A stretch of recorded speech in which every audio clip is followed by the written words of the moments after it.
Okay, I had a question about how to insert a new needle, and I thought, well, dang, that's a fantastic question, and I did not cover that in the first video. So real quick, let's see if I can show you how to do this. Now, getting a good clear shot of this is not easy, so I'm going to try to do as much explaining as I can while we go. First of all, you do need to have your machine turned off.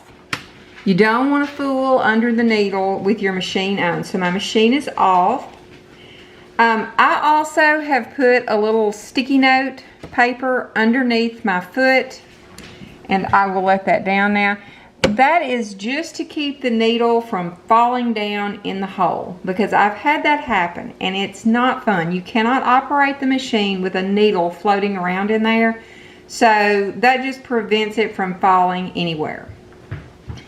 How do you know when to change your needle? Well, I don't guess I've ever had one wear out. I have had it where it starts skipping stitches ever so often, and I would change it, and after a while I learned, you know, I usually change mine once a month anyway. If I'm doing something like a major project, then I change it after every project, like definitely after a quilt, maybe, you know, a dress, maybe two sometimes, because I only sew for little kids, but so it's small.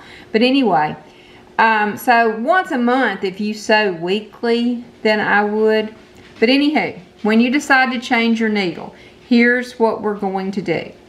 First, you need to hold the needle between the two fingers. That's going to keep it from just plopping out, because as soon as you loosen it, it's just going to drop. Now, you have a little tool in your kit that looks like this. This is the screwdriver, okay? It's going to fit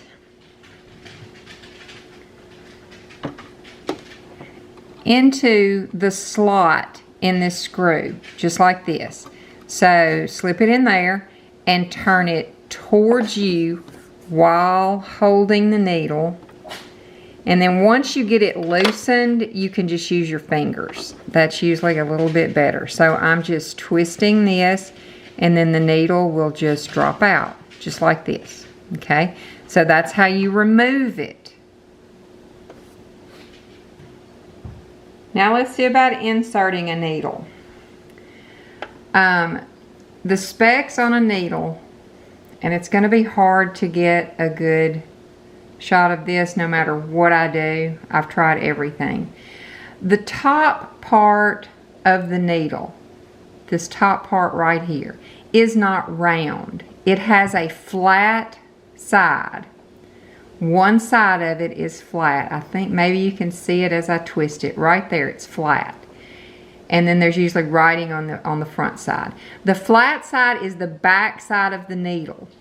Also, on the lower part of the needle, right down here, you'll be able to feel there's a curve on the back. It's called the scarf. That goes to the back. So, you're just going to find the hole there and slip it right up in there with the back, with the flat to the back, and then you just start twisting this away from you. Okay? Sorry. Twisting that away from you till it tightens up on the needle. Just push the needle up there as far as it'll go, and then twist this. Then you can use your little screwdriver and tighten it just a little bit more. Okay? Now, it's in there good and tight. The flat to the back. Flat part of the top goes to the back. And then you're all set to rethread and go about your sewing business. See y'all next time. Don't forget to hit that subscribe button, please. Thank you.